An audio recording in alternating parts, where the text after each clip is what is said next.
Hello everyone, मेरा नाम है। अस्सलाम वालेकुम मेरा मिश्रा। आप सबका बहुत ज्यादा वेलकम है हमारे चैनल पे। एक बार फिर से सबसे पहले चैनल को सब्सक्राइब, लाइक, शेयर जरूर कर देना। आज की वीडियो लेकर आए जिसमें देखेंगे कि India latest punishment to Pakistan. भाई पाकिस्तान को अब जो मेडिसिन है ना वो नहीं देगा इंडिया, क्योंकि भाई बहुत ज्यादा मेडिसिन इंडिया बनाने में ना बहुत आगे है। लेकिन अब उन्होंने बोल दिया है कि हम इनको मेडिसिन भी नहीं देंगे। अब देखते हैं भाई और क्या हमें न्यूज मिलती है। उससे पहले चैनल को सब्सक्राइब, लाइक, शेयर जरूर कर देना। देखते हैं आज की वीडियो।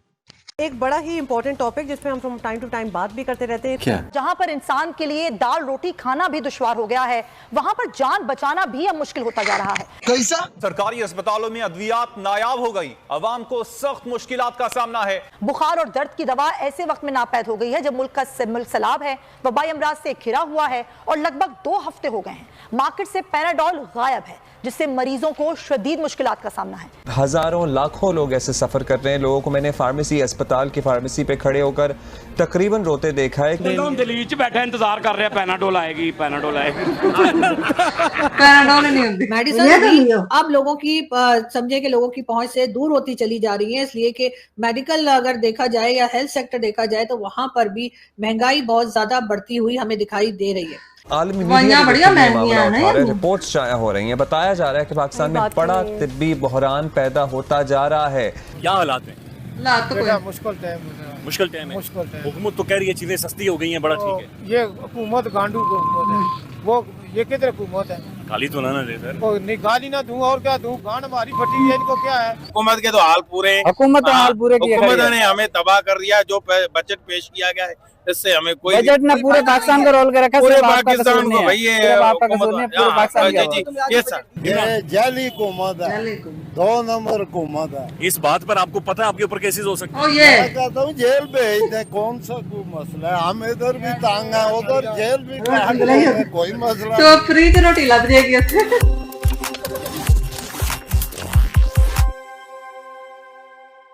नमस्कार दोस्तों, स्वागत है आपका हमारे चैनल पर। आज हम बात करेंगे भारत और पाकिस्तान के बीच बढ़ते तनाव के कारण पाकिस्तान में पैदा हुई दवा और पानी की गंभीर कमी पर। सोचिए कैसे एक देश जहां अस्पतालों में दवाइयां खत्म हो रही हैं और किसान पानी के लिए तरस रहे हैं। इस वीडियो में जानेंगे कि कैसे भारत की नई पाबंदियों ने पाकिस्तान की सेहत और खेती दोनों को जबरदस्त तरीके से प्रभावित किया है। तो चलिए शुरू करते हैं। भारत ने हाल ही में पुलवामा हमले के बाद इंडस वाटर्स ट्रीटी को निलंबित कर दिया है और पाकिस्तान को दवाइयां निर्यात करना पूरी तरह से बंद कर दिया है। इसका सीधा असर पाकिस्तान के अस्पतालों और किसानों पर पड़ा है। पाकिस्तान को अपनी दवाओं के लिए करीब 40% कच्चा माल भारत से मिलता था, जो अब पूरी तरह रुक गया है। इसके कारण कई अस्पतालों में जरूरी दवाइयों की भारी कमी हो गई है, खासकर केपी प्रांत में, जहां डॉक्टरों की भी भारी कमी देखी जा रही है। मरीजों को इलाज के लिए बाहर से महंगी दवाइयां खरीदनी पड़ रही हैं। सोचिए कितनी मुश्किलें झेलनी पड़ रही होंगी। साथ ही पानी की कमी ने भी किसानों की फसलें बर्बाद होने का खतरा बढ़ा दिया है। बारिश कम होने और पानी के प्रवाह में कटौती के कारण पंजाब जैसे इलाकों में हालात वाकई गंभीर हैं। पाकिस्तान सरकार ने आपातकाल घोषित कर विदेशी स्रोतों से दवाइयां मंगाने की कोशिश शुरू कर दी है, लेकिन अभी तक स्थिति पूरी तरह से नियंत्रण में नहीं है। ये संकट पाकिस्तान की निर्भरता और कमजोर स्वास्थ्य प्रणाली को उजागर कर रहा है। दोस्तों सोचिए, इस तनाव के बीच आम जनता को सबसे ज्यादा नुकसान हो रहा है। अगर आपको ये वीडियो जानकारी पूर्ण लगा हो तो लाइक और शेयर जरूर करें और हमारे चैनल को सब्सक्राइब करना ना भूलें। जल्दी मिलते हैं अगले वीडियो में, तब तक खुश रहिए और सच की तलाश में बने रहिए। धन्यवाद। तो ये बात जो है ना, ये बड़ी दुनिया में अब जरा बात हो रही है इस पे कि पाकिस्तान में जो मेडिसिन शॉर्टेज हुई है, इस पे बहुत से फॉरेन पब्लिकेशंस जो है इस बात को उठा रहे हैं। लेकिन अब तो इसकी बातकश आलमी मीडिया पर भी सुनाई दे रही है और मार्केट से ब्लड प्रेशर, शुगर और इमराज कल्ब समेत जान बचाने वाली अद्वियात गायब हो गई हैं। पाकिस्तान में महंगाई एक बार फिर बढ़ती हुई दिखाई दे रही है। चाहे वो नमक हो, चाहे वो आटा दाल चावल हो, चाहे वो किसी भी चीज का नाम लीजिए, तो वो जी महंगी से महंगी होती चली जा रही है और गवर्नमेंट इस तरफ कुछ नहीं कर पा रही। हाँ, गवर्नमेंट भाषण दे रही है, जो गवर्नमेंट का काम है भाषण देना, लेकिन आम आदमी की जिंदगी जो है अब वो मुश्किल से मुश्किल होती चली जा रही है। चीनी की प्राइस भी बढ़ चुकी है, आटे की और चावल, दालें, सब्जी, हर चीज की प्राइस जो है अब वो बढ़ती चली जा रही है और गवर्नमेंट इस तरफ को नहीं देख रही है या देखना नहीं चाहती है या शायद कुछ कर नहीं सकती है। जाहिर है जो बजट आईएमएफ के से पूछकर, आईएमएफ की इजाजत लेकर, आईएमएफ से मशवरा करके बनाया जाएगा, उसका हाल यही होगा। तरह तरह के मजीद टैक्सेस तो लगाए ही गए हैं, लेकिन उसके साथ साथ आम जिंदगी में इस्तेमाल होने वाली चीजें, चाहे वो खाने पीने की हो या कुछ भी, उनमें उनकी प्राइस जो है वो बेताशा बढ़ती हुई दिखाई दे रही है। मेडिसिन भी अब लोगों की समझे कि लोगों की पहुंच से दूर होती चली जा रही है, इसलिए कि मेडिकल अगर देखा जाए या हेल्थ सेक्टर देखा जाए तो वहां पर भी महंगाई बहुत ज्यादा बढ़ती हुई हमें दिखाई दे रही है। आम पब्लिक जो है जी वो शोर तो मचा रही है, लेकिन उनके शोर मचाने से जो गवर्नमेंट है उसको कोई फर्क पड़ने वाला है नहीं। एक बार फिर लोगों को जाहिर है कि मौसम भी चेंज हुआ है और लोग पंखे या एसी ये सब चीजें भी इस्तेमाल कर रहे हैं, एयर कूलर और क्या कुछ, उसकी वजह से भी लोगों के जो बिजली के बिल हैं वो भी खौफनाक तरीके से बढ़ते चले जा रहे हैं। लेकिन पाकिस्तान में, जैसे हमने पहले भी आपके साथ बात की थी और वर्ल्ड बैंक की रिपोर्ट भी हमने आपके साथ शेयर की थी, जिसमें आपने भी यकीनन देखा होगा कि पॉवर्टी लाइन से नीचे 44.9% लोग जा चुके हैं। लेकिन ये तो वो नंबर है जो कि वर्ल्ड बैंक के लोग जो हैं वो कह लीजिए कि जमा कर पाए या चेक कर पाए, जबकि हालात इससे कहीं ज्यादा खराब है। जो मिडिल क्लास है वो तकरीबन खत्म होती चली जा रही है और अब या तो अपर क्लास रह गई है या फिर समझे कि उसके नीचे बाद जो है वो एक लोअर क्लास या वो लोग जिनकी आमदनी बहुत कम है और जिनके अपने खर्चे जो हैं, जो कि कोई ऐसा नहीं है कि वो लोग बड़ी कोई अय्याशी कर रहे हैं, बड़े कोई ट्रिप पे जा रहे हैं या बहुत कुछ कर रहे हैं, लेकिन जो बेसिक नीड्स किसी इंसान की होती है वो पूरी करनी मुश्किल हो रही है। अगर कोई 2-3 लोगों का भी घर हो या कोई 4-5 लोगों का हो या कम लोग भी अगर हो, तब भी लोगों का गुजारा जो है वो मुश्किल से मुश्किल तर होता जा रहा है। लोगों के अंदर फ्रस्ट्रेशन बढ़ती चली जा रही है और वो फ्रस्ट्रेशन आपको सोशल मीडिया पर भी साफ दिखाई देती है। ये चीजें भी एक तरफ चलती चली जा रही हैं, लेकिन पाकिस्तान का जो आम सिविलियन है या समझिए आम सिटीजन है, वो बेचारा इस मुश्किल में है कि वो अपने घर के यूटिलिटी बिल्स कैसे पे करे, वो अपने बच्चों को तालीम कैसे दे और उसके बाद वो किस तरह से पूरा मंथ निकाल दे कि अगले महीने की सैलरी आने तक उसका हाल क्या हो जाता है। बेकारियों की तादाद बढ़ती चली जा रही है। बहुत से तो खैर रोड के ऊपर आपको दिखाई देते हैं। उसकी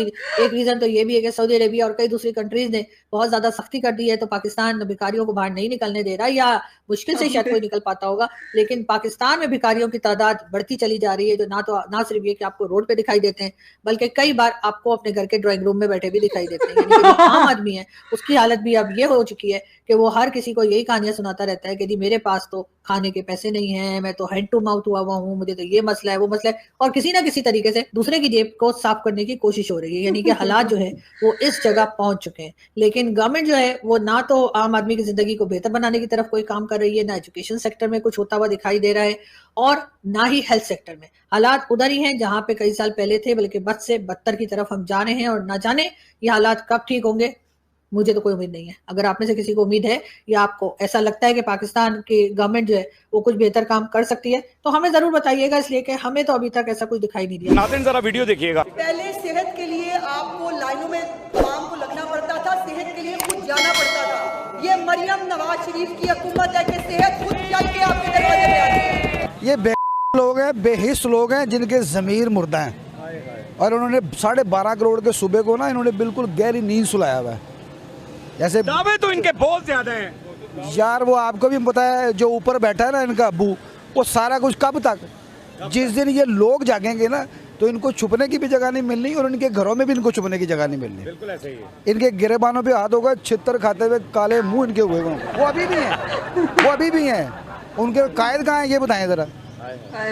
भाग गया ना यहाँ से, तो ये सिर्फ चमक का चक्कर है जिसकी वजह से यहाँ पे काबिज है, और कोई वजह नहीं है। सेहत खत्म, तालीम खत्म, आपका क्लाइमेट्स खत्म, हर चीज खत्म। नहीं, इन्होंने तो बजट में भी तालीम के लिए बड़ा कुछ रखा। बजट में सिर्फ पैसे अपने लिए रखे हैं उन्होंने, क्योंकि उनके जरा निज़ाम और उनके आपको पता होना चाहिए, उनके बाहर मियाँ साहब को भी पैसे जाने होते हैं, उन्होंने इलाज कराना होता है। असल में तो पैसे उनके लिए चाहिए उनको, तो वो बेचारे आपने और मैंने देने हैं।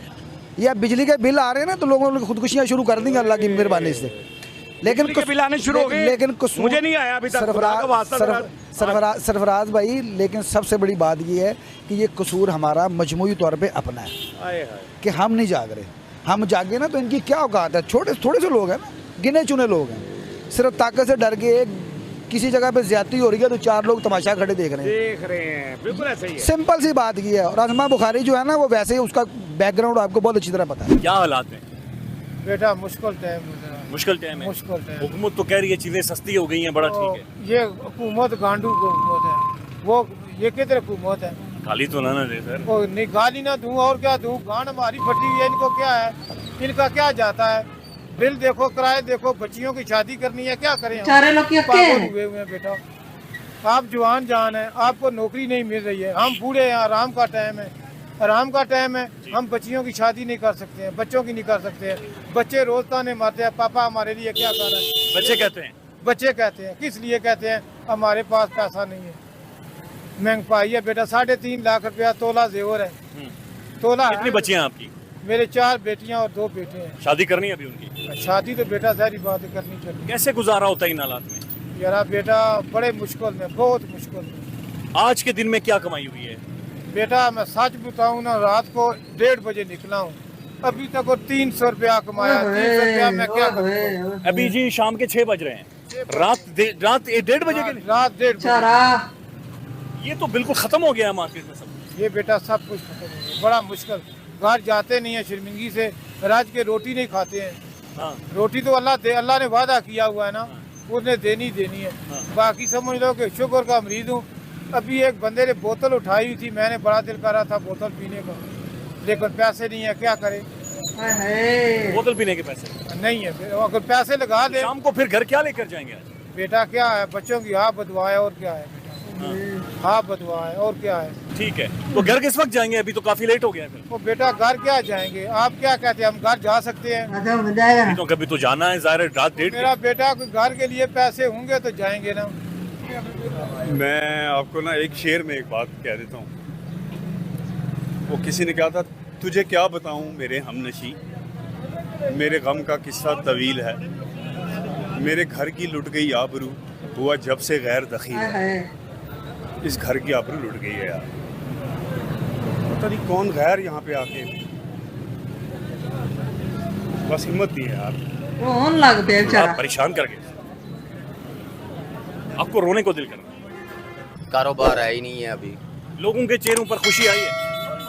वो खुशी ये जंग की वजह से आई है, हम जंग जीत गए हैं, बस यही इशू लेके फिर रहे हैं सब। वो कसम से बेचारे हमें लोग कितनी मेहनत करते हैं, और पैसे कमाना इस कंट्री में बहुत ही ज्यादा मुश्किल है। वो बेचारा रात के 1:30 बजे का निकला हुआ है और शाम के 6 बज गए और अभी तक 300 रुपया हमें कमाया है। हाँ, वो बाइक क्या नहीं जो लोग चलाते लाहौर में, हाँ वैसे 300 रुपया कह रहा है कि मैंने सिर्फ अभी तक कमाया। तो आप सोचें बेचारे लोग क्या करें, खुदकुशी ना करें तो फिर क्या करें? जिनके इतने बच्चे हैं, शादियां उन्होंने करनी है, खाना तक नहीं पूरा हो रहा तो शादी कहाँ से करनी है उन बेचारे लोगों ने? यार बड़े मजबूर बेबस लोग हैं, और ऊपर से इतने इतने हजारों बिल भेज देते हैं कि आपकी सोच है। मतलब कोई किसी ने कूलर चलाया हुआ ना घर में तो उनको 20-20 हजार रुपया बिल आ रहा है। मतलब बात है करने वाली कि किसी ने एक पंखा चलाया हुआ है, पंखा भी ना चलाओ वो चाहते हैं, इतना बिल भेज देते हैं। जिसकी आमदनी ही 30 हजार है वो बंदा क्या करेगा? ठीक है, वो बंदा का तो दिल करेगा ना मैं मर ही जाऊं, तो इससे ज्यादा अच्छा इस कंट्री में रहने से अच्छा है हाँ, हर चीज को। वो बेचारा मैं बड़ी, मुझे ना मेरा दिमाग घूम गया ये सुन के। वो कह रहा है मेरा दिल कर रहा था बोतल पीने को, एक बंदे ने पकड़ी हुई थी, लेकिन मैं नहीं पी सकता क्योंकि मेरे पास पैसे ही नहीं है। अम्मी इतना भी मजबूर इंसान ना हो कि कुछ खाने को दिल करे और इंसान खा ना सके। अल्लाह का शुक्र है कि हम मतलब जिस भी चीज को दिल करता है खा लेते हैं। हम बड़े शुक्रगुजार है अल्लाह के कि हम हमारे पास हर चीज है। लेकिन ऐसे लोग भी आप देखें पाए जाते हैं जिनके पास खाने को कुछ भी नहीं होता। आप सोचें यार कितने मजबूर है। ये सिर्फ और सिर्फ हमारी हुकूमत की नाकामी है। अगर हमारे हुकूमत में कोई एक बंदा भी भूख से मर रहा है ना तो सारी सारी हुकूमत की ही नाकामी है इसमें, क्योंकि हुकूमत ने हमारे लिए कुछ नहीं किया। हुकूमत जो है ना वो हमें सिर्फ टैक्स लेने में पड़ी हुई है। इनका अगर बस चले तो ये तो सांस लेने पे भी टैक्स लेना शुरू कर दें। तो भाई तुम इस कंट्री में सांस ले रहे हो तो उस पर भी हमें टैक्स दो। तो ये नहीं सोचते कि हम गरीबों का कुछ गरीबों को ना टैक्स लें, नहीं ना, इनको चाहिए जो गरीब है जो नहीं कर सकता उसको हर महीने राशन दे, ताकि वो बेचारा इससे हाथ होता ना मरे, भूख से तो ना वो मरे। उनको बिजली का जो बिल है वो माफ कर देना चाहिए कि वो आपको 100-200 यूनिट बिल्कुल फ्री दिए जाएंगे। तो इस तरह से लोगों की हेल्प हो सकती है। लेकिन ये हुकूमत लूटने वाली है, सिर्फ लूट लूट के बस हमारा खून जो है वो निचोड़ खून निचोड़ निचोड़ के इन्होंने पता नहीं हमसे क्या लेना। ऊपर से मेडिसिन, मैं कह रही हूँ लोगों के पास रोटी खाने के पैसे नहीं है तो मेडिसिन लोगों ने कहाँ से लेनी है? अम्मी आप बताएं आपकी मेडिसिन कितने की आती है एक महीने की? 10,000 रुपए की तो आती है ना तकरीबन। अम्मी मेरी शुगर की मरीज है दिल के मरीज हैं, उन्होंने इंसुलिन लगानी होती है, ऊपर से उन्होंने मेडिसिन खानी होती है, तकरीबन 10 से 15 तकरीबन 15-20 हजार रुपया इनका दवाइयों का खर्चा। आप सोचें एक बंदा को बीमारी इस कंट्री में लग जाए तो वो भी कहते हैं कि एक गुनाह ही है कि उसको बीमारी लग जाए तो वो इलाज ना करवा सके, तो वो अम्मी वो कैसे वास्ता कर लेना है, वो मर गया, बीमारी से ही मर गया। क्योंकि ये तो हुकूमत को चाहिए कि मेडिसिन जो है वो हॉस्पिटल्स में फ्री मिलनी चाहिए ऐसे मरीजों को, ताकि वो कम से कम इस रिहा हो सके इस चीज से। लेकिन नहीं यार, कोई भी चीज फ्री नहीं है, हर चीज पे पैसे, हर चीज पे पैसे है। कोई भी चीज है ना, मतलब अब लोगों ने सोलर, कुछ लोगों ने लगाए हुए घर पे, अब कह रहे हैं कि हमने उस पे भी टैक्स लेना है लोगों से। मतलब कि जो सूरज की बिजली है ना, वो भी नहीं लोग अब हमें फ्री में ले सकते, उसके लिए भी इनको टैक्स वही ना, यही तो चीज है। तो आप बताइएगा आपके कंट्री में क्या हालात चल रहे हैं, हमारे कंट्री के हालात तो आप सबने देख ही लिए हैं। वीडियो कैसी लगी बताना, फिर मिलता है एक और वीडियो। Thank you.